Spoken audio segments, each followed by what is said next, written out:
توسط واتساپ. الو سلام علیکم. علیکم السلام. فرمایید. خوب برادر عزیز سلمان، برادر عزیز و سلام و درود به هموطنان گرامی که در اینجا اشتراک دارند و همتان به پاخلار و برادران سلام میگذاریم. علیکم السلام. برادر عزیز همه یک چیز نمیفهم که مثال وقت قضیه صحبت میکنن مقصد خود به حد احترام میکنه نسبت دیگران او شخصیت هم زبانی تای هم ملت تای توجیه و احترام باشه دم طبیعی خب دم طبیعی برادر از هر خیلی باشه نباشه ما هموطنیم توجیکیم هم خود من در میدان نبرد برادر، من در میدان نبردم، در میدان نبرد، در جنگم دیگر. خوب جنگ خود نسبتی کیه؟ نسبتی اون همون چوپلوسا و حکومت و همش یک جویا. خوب برادر عزیز همین معنی چوپلوس رو بفهمون مرا که چوپلوس رو همون یادم رستم میگن یادم رحمانوف میگن همون اکه بیا همین گپی سخت نگم همین خودت بفهمده کی هست چوپلوس. خوب برادر عزیز بسیار خوب. بعد برادر عزیز این است که همین خودت میدونی خودت مثل در علما قرار داری در زندگی در همه اویله هر مشکلی هست مشکلی زندگی به مشکلی نمیشه. خب همه خیلی هست منظور بگو من ولی زندگی را با حکومت رحمان برابر نکرد. تاجیکستان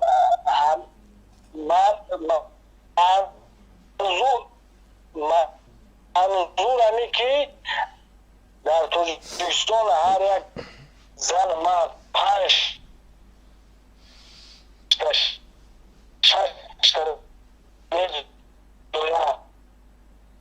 مهاجرت برای فرق نداره کسی که باشه نباشه شخصیت. من مقصد شما رو میدونم مقصد شما ما نه رحمان رو شما میدونم نه اگون کس مقصد همیه که برادر عزیز یک چیز شایی فکر شخصی ما خصوصا شخصی ما که اون مهاجرت بخوانه هم میره و کورکنی میره. برای چی بخوان انا که بستو با میگی سخت حرف نزن. برای چی بخوان؟ چرا دختر رحمانوف مهاجرت نمیره؟ رستم، سامان، آزاده، تخمینه، هندله، پندله برای چی اون نمیروند مهاجرت؟ برای که اونا یک گودک دو گودک تولد میکنن بس سرشون 6-7 رحمانوف چند تا فرزند داره؟ 7 تا فرزند داره. برای چی 7 فرزندش مهاجر نمیره؟ برای که او شخصیت در دولت کار میکنه پول داره. از کجا پول داره؟ پول از کجا است؟ زمانی که اهالی قشاق است او از کجا پول پیدا میکنه؟ وقتی که با 3 میلیارد حکومت رحمان تاجیکستان قرضدار است چه او پول دار بوده است؟ از کجا پول پیدا شده است؟ از پدرش میراث مونده است اگر که ها پس تراکتوری دو قشه از کجا اومد؟ برای قرض گپ میزنی گوش که همین تمام دولت اولی اگه تمام خطیبه تمام بیز برادر داخلی اون رو از مهاجرت بیرون نگیریست. نه از مهاجرت بیرون نرو. از مهاجرت بیرون نرو دیگه قرض 1000 بگو من گوشت نه گوشت نمیکنم. مرا صبر کن یه دقیقه صبر کن تو از مهاجرت بیرون نرو. تو گفتی که اونها وظیفه دارن پول دارن. پول از کجا پیدا شد؟ پول از کجا پیدا شد برای او؟ 30% اهالی تاجیکستان قشاق پول از کجا پیدا شد که در لنج روور پسلدی مدل میگردن، در بی ام وی که حالی نمیس نمیگرده رستمی رحمانوف میگرده، در مرسدس که حالی صاحب مرسدس نمیگرده رستمی رحمانوف میگرده. از کجا پول پیدا شد؟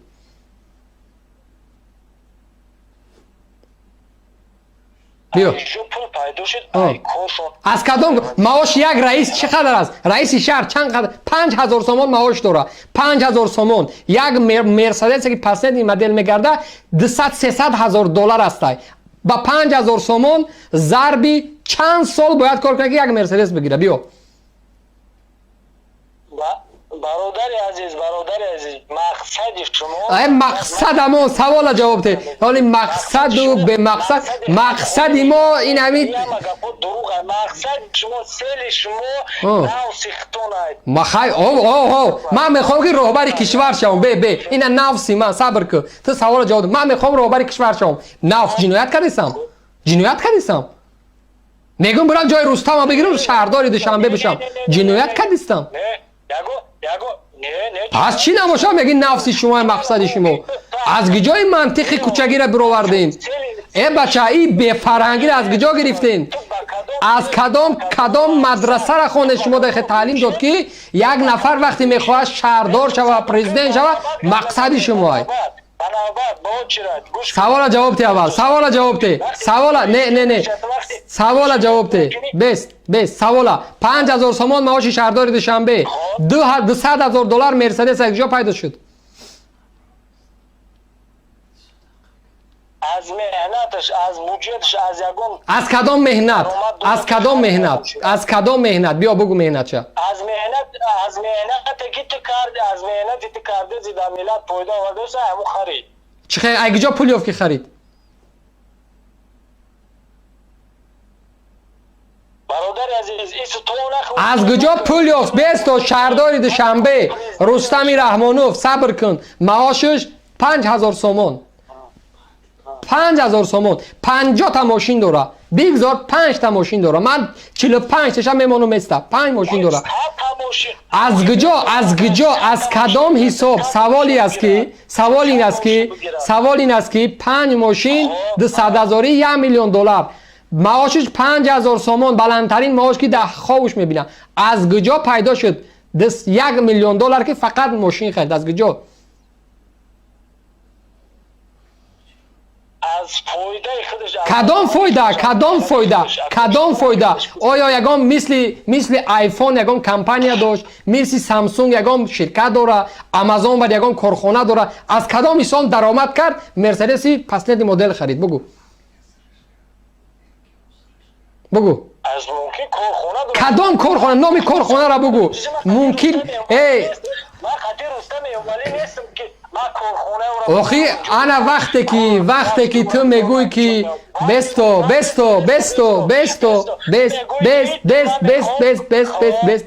وقتی کمبودی میگوی که در همه جا کمبودی هستی میگه که هر کس باید مهاجرت بره من برات سوال میتونم که چرا دخترای رحمان مهاجرت نرفتند گفتی که اونا پول دارن از کدام حساب پول دارن جامعه جهانی 30% اهالی تاجیکستان قشاق خوندن پرزیدنت معاشش 10,000 سومون من 5 تا دیگه زیاد کردم 20,000 سومون 7 تا دختر داره خدی بچه هاش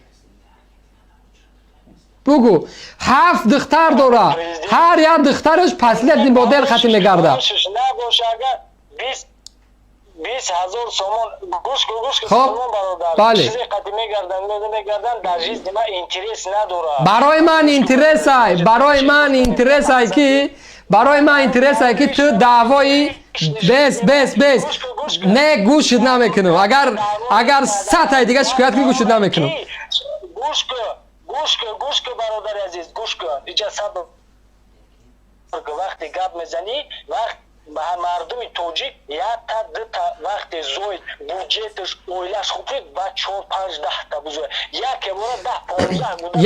یکی از کشورهای ابرقدرت دنیا آلمان است بس یکی از کشورهای ابرقدرت دنیا آلمان است همین خانم مرکل با مرسدسی اگر خطا نکنم 280 که 300 میگه مرسدسی که قیمتش 15-20,000 دلار است آلمان یک کشوری که خودش میبروره پرزیدنت هلند با دوچرخه چی میروه با دوچرخه میره جای کارش پرزیدنت ارژانتین در اوچرت خلب میسته پرزیدنت استرالیا با مترو با اتوبوس جای کارش میره رحمانوف با 25 تا و 30 تا لانکروزر من نواراش هم لازم شوه سمالیات و ورتالیات 5 تا دیگه اخران سمالیات میره از گجای اینقدر پول تاجیکستان کشور قشاق هر یک پرزیدنت فکر شخصی پرزیدنت فکر شخصی بچه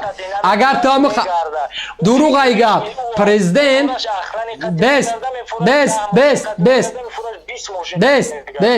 президент ҳаққи шахсӣ фикри шахсӣ надора. вақти роҳбари як кишварай додар якаш бира камтар дига бухон масъалаи президент будан. президент фикри шахсӣ надора. ӯ наметона ки бухоҳа бо вертолиёт бигарда, бухоҳа бо яхта бигарда, бухоҳа дар инглиз зиндагӣ кина, бухоҳа тоҷикистонро фурӯша. ин фикри агар ки фикри шахсии Раҳмонов боша, тамоми тоҷикистонро мефурӯша. барои гуфтест ки вели қатъӣ мегарда, иш қатъӣ мегарда. охи саволи аст ки аз куҷо ин қадар омад дар ҳукумати Раҳмонов?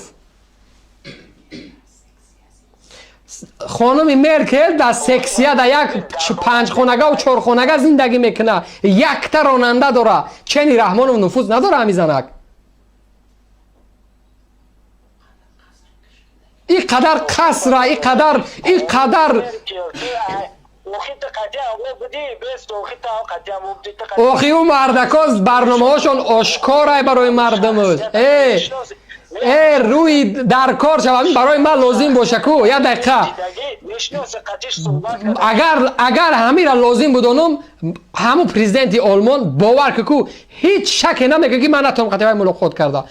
ҳеҷ шаке нест. агар бухом ӯо озодан, ӯо президентҳои мардумиянд, барои ӯо 100 иҷозати дига намегирӣ, як термин мегирӣ, мерай дунболаш мешавӣ, пайдош мекунӣ, дар охириш гап мезанӣ. Salmon, қатъи сак салону мела у президент у сумо. У президент кор надора қатъи мея во мехира. қатъи ҳамин қадар ақл дори. чанд сол дори? чанд солаи? Чанд солаи? ба худо ҳами гӯш куда як чиз мегум. ҳами намиҷа сафсата нақл мекунӣ. охи ту охи ҳамин ягон савола ҷавоб додӣ? ягон ака исломӣ да гузашт. ака мусалмон шуд бе. Мусалмон шуд. Rahmonov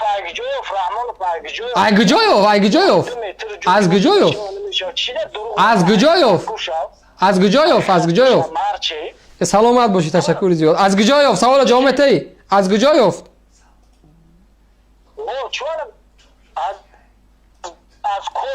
از کدام کار؟ یا راهبر کشور چند معاش داره؟ راهبر کشور آمریکا یگان سن اولیگ نگرفت.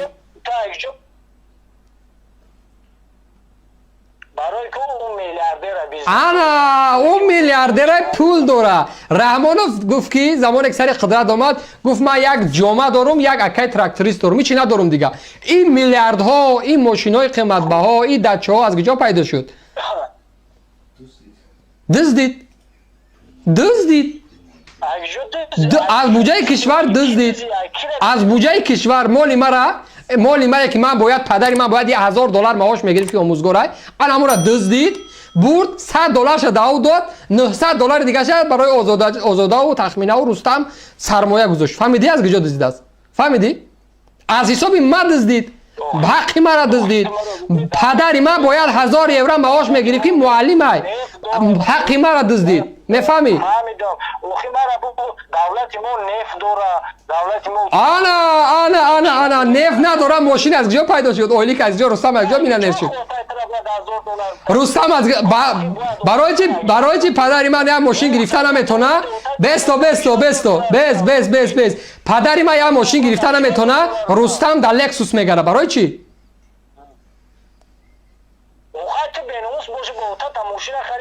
رستم در آتش خرید. رستم در آتش خرید. آتش یک جا پول یافت. ای کدام اولیکش چند خواهی؟ سلامت باشی جورت. برو بخیر. گفتی اما افغانا که برو بخیر. خاک تو سرت. اولیکش 100,000 سومون.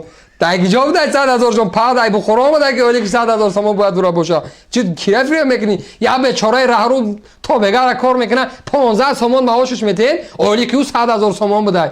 کنی منطق. چی وای عثمان زایدگی است نمیدونم. او را ما هوا آورد از کی آورد از او را؟ کیش ما مردم فریه میگه اولی که آتش خرید. کدام آتش؟ چندم آتش خریدای؟ صاحب مرزاد کمپانی مرزاد آتش های پدرش های. آتش خرید. آتش ای کجا یافت؟